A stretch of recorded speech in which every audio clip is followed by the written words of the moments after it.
07533 916 640.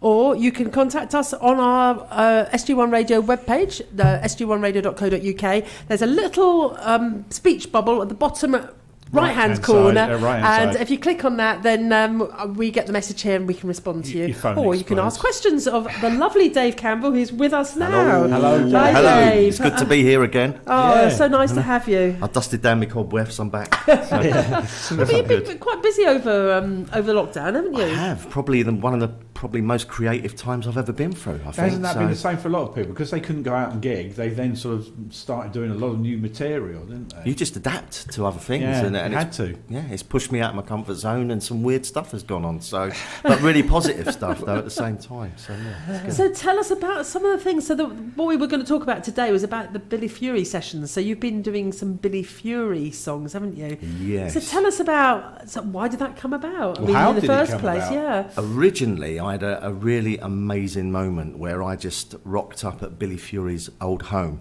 Right. Where he lived with his wife, with his partner, Lisa Voice. You say rocked up, what do you mean? I just turned up one day and buzzed her gate, and because I wanted to thank Lisa, because I couldn't thank Billy, obviously. Yeah. On behalf, of it being such a good inspiration, along with Elvis and all them others. Yeah. And her housekeeper took my details, and I thought, oh, that's that, because she was out and she was not in the country. Right. And then she phoned back the next week and invited me around and showed me his guitars, took me a tour around the house. Oh, wow. It was awesome. Oh, my goodness. And so from that moment, obviously, because my mum loved Billy Fury, Yeah. and all my family likes Billy Fury, so it's been niggling at me to sort of kind of say my own personal thank you back.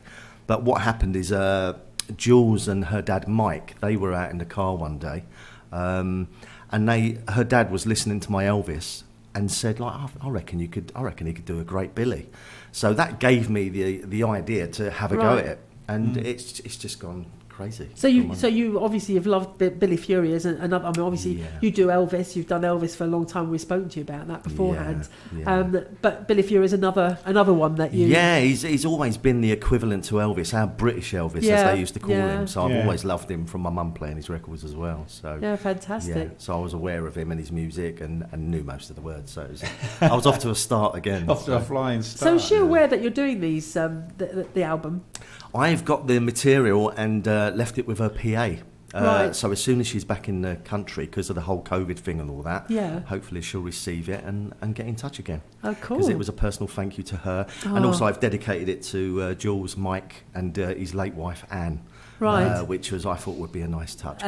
She loved Billy Fury. They're big Billy Fury fans. Fantastic. And obviously their idea, without it wouldn't be here now. So luckily it's about ready out in April. So in April, so give us a clue, sort of how many songs, and it's going to be an album, isn't it? Yeah, it's got 14 tracks, so I've not been stingy for a change. So I've chucked you on said that, not us. I know, I usually limit, but I thought, no, let's go for it. So I'm actually so excited by this because I've done the 14 tracks for this volume, and I'm going to do a volume 2 next year as well. Oh, wow. Because it's received such good feedback. Do we know how many songs he actually did? I mean, he obviously was in his catalogue is huge again. Is it? Yeah, his catalogue is in the hundreds anyway. He's done quite a few. I know with Elvis you like to try and do things that are not so well known as well. Yeah. So is that the case with the Billy Fury? I do all the big hits of Billy, but again, I'm a sucker for the obscurities. Yeah. So I've done the rare ones again with Billy, which are getting great feedback. So probably ones that people haven't heard before as well. No, so I'm just trying to educate the ones that never get played. Yeah. I suppose you have to hook people with the ones they know, and then you can bring in the ones. And then you lure them in. Exactly. Yeah. The album's full of all the hits, and there's probably about 4 sort of not so known ones that I've added to the album, which adds a nice little bit of flavour to it. So hopefully they'll like them. Yeah. That's really cool. Brilliant. Do you play the guitar on this as well? I'm playing the guitar on one track, but it won't be till volume 2. Right. Okay. But there is a song that I'm going to do my first acoustic version of, so I'm excited about that as well. So. Did you play guitar before? Have you taught yourself? I've taught myself. Oh, taught wow. myself totally. It's taking time. I'm no Eric Clapton yet, but it's coming. I like the way you said yet. It's perseverance. I hope to. I think it's small illusions of grandeur here. Yeah, exactly. I know. Yeah, Frank Zappa. As long as you can play all the right notes in the right places, you'll be fine. Exactly, that famous one-liner. Yeah, exactly. Right. So I know you. So something a bit spooky. You sent us a track actually. You said, "What's this all about?" And we listened to the track, and when you're singing, which I mean, the track is brilliant. I know it was only a test track for you. It was a sort of try out. There was another voice on it. Yes, that was really quite spooky. That was quite spooky. I've recorded many a song in lockdown, and I've done various artists, all from the 60s and various artists in the 80s and stuff. And obviously with the Billy, I started to record the album properly, and then there was a certain track called In Summer that's on the album, and that was the only track that just seemed to attract something strange. It was really I was doing a test shoot for a video to perform it live, and the microphone on my phone, because the mic isn't on when you're doing a test run, so it was the microphone on my phone where I'm filming the test run, picked up this weird voice singing along with me in verses, mainly in the chorus. You could sort of hear it come in, didn't you? And it did unnerve me a little bit, and then for a month I was waking up at 3:18 in the morning for a whole month, and then that was it, nothing. What's significant about 3:18? I do not know. I know. Was there something with Billy at 3:18? Who knows? Well, yeah, this is what could he been with me? You need to talk to his wife about this. Yeah, exactly. And whether that song is significant, whether that means anything. Maybe it's a significant song for them or for him, or I don't know. Some story behind it. I know. Yeah, exactly. Yeah. So who knows? We'll see. Exciting! Watch this space. And I'm releasing the album on the April the 17th, which would have been Billy's 82nd birthday. So that's really cool. So it's nice to be able to do that as well. So for those that don't know Billy Fury, tell us a little bit about him as a person. I mean, what you know about him. He used to work on the tugboats, I believe, on the Mersey in Liverpool. And like all them sort of artists of the time, all wanted to sort of take off Elvis and be an Elvis. Yeah. And Cliff was coming through, and Marty Wilde, and all these great, British acts. Yeah. And he just luckily got himself into London and under a good record producer, and the rest is history. He started hitting us with these great tracks. And loved it. Yeah, it's fantastic. He definitely made his mark. So you've already mentioned this album's coming out in April, and then you've got a second one. What else is going on in your life? I mean, you've got... to be honest, I've just been learning... We've only got about an hour and a half left of the show. I know, don't start me off, I don't start. No, I just taught myself to be a studio engineer, because obviously when I was recording these tracks, it cost quite a bit of money. So it worked out really well for me during the lockdown period, because I had so much time on my hands. So I took a year of self-teaching studio and engineering and got to record my own music, which has really been cool. Yeah. And then the next year I was recording my own videos, filming my own videos, learning techniques, titles, etc., and special effects and stuff. So it's been great. So it's been a good learning adventure for me. Yeah. Another couple of strings to me bow. So, but other than that, I'm just waiting to get back to the live gigs this year. Have you got some gigs already? They're coming in. They're slowly trickling in. But hopefully by the summer, I hopefully will be full off onto the Elvis and some other interesting projects in the pipeline. A Madness tribute and a 60s show possibly with a bit of Cliff, bit of Billy. You've got all your own. You can fill the 60s show with just you. Yeah. With all the different people you do. It's all about me. I know a few other people that it's all about them. You've got to look after number one. Yeah, absolutely. Exactly, yeah. So will there be? So you've talked about that that you've sort of learned all the videoing skills and that. So you planning to do some videos alongside the album? Yes, I've shot a load of videos. I personally performed these and shot them.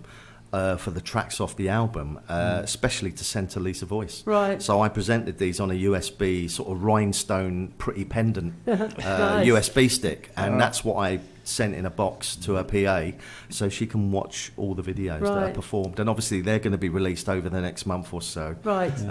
And being posted on social media. We've got another one, obviously. I believe you're playing a track today, aren't you? I am going to play a track. As soon as we've finished chatting, I'm going to play Only Make Believe. Now, is this one of the early songs that you did, or...?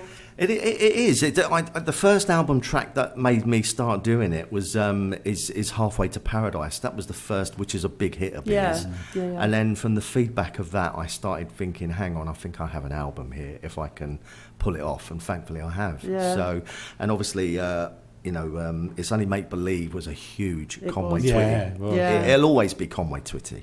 Yeah. But Billy did have a big hit with it. Right. And Billy's version is just a little bit something different. I've always liked it. So, so I thought, and it's out of my comfort zone again with my range. And thankfully I've pulled it off, I hope. You're doing a lot out of your comfort zone, aren't you?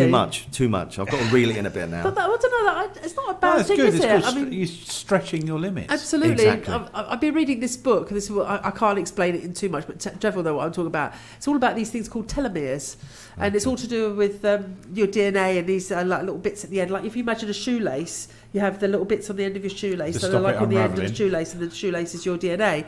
And these telomeres are responsible for you aging. Well, your signs of aging, signs of aging and getting disease and inflammation, all those kind of things. So as they shorten as you get older, then they become a problem. But one of the things they were saying in there, and the only reason why I mention this is because I'm reading a book about it, is that if you stretch yourself, so you don't stress yourself so you get so stressed because that's bad, but you need to be doing a bit more, like stretching yourself and perhaps doing those things that you don't think you can do. I know. And it sounds like you're doing that. So because you're making already your telomeres longer. Because you can grow them as well. So. Exactly. No, so this my range has got higher and higher, so which I didn't think I could get up to the higher bits. So, so you're not going to age?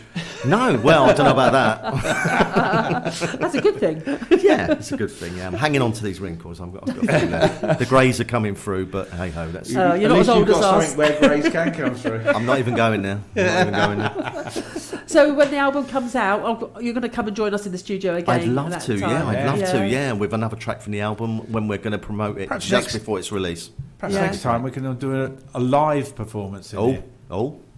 It's possible. Absolutely, I'm up for it. That's You're cool. up for it. There we go. So you heard it here. Yeah, wow, so next fantastic. time Dave comes in, you'll be doing a live performance. Nah, he's talked me into it. Yeah, there you go. It's sort of press game. I might have a Charlie Drake number for you by then because my pitch has gone right up. My boomerang won't come back. Are you losing the bottom end, or is that still? It's with the Elvis, as you know, is always a baritone and a low bit, which is where I'm most comfortable. But Billy goes up into the mid ranges and slightly higher a bit.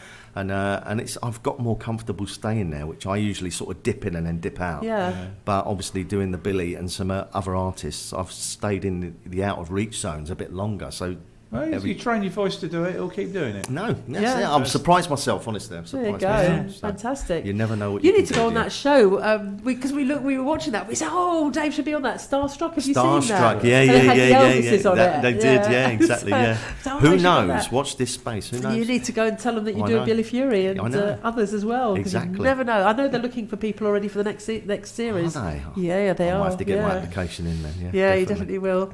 Anyway, thank you so much for joining us and coming all Thank the way you. to the studio. No, it's lovely to see you guys really again. I haven't seen you for so long. It's been a long 2 years. It has been a long 2 years. But that 2 years has gone so quick.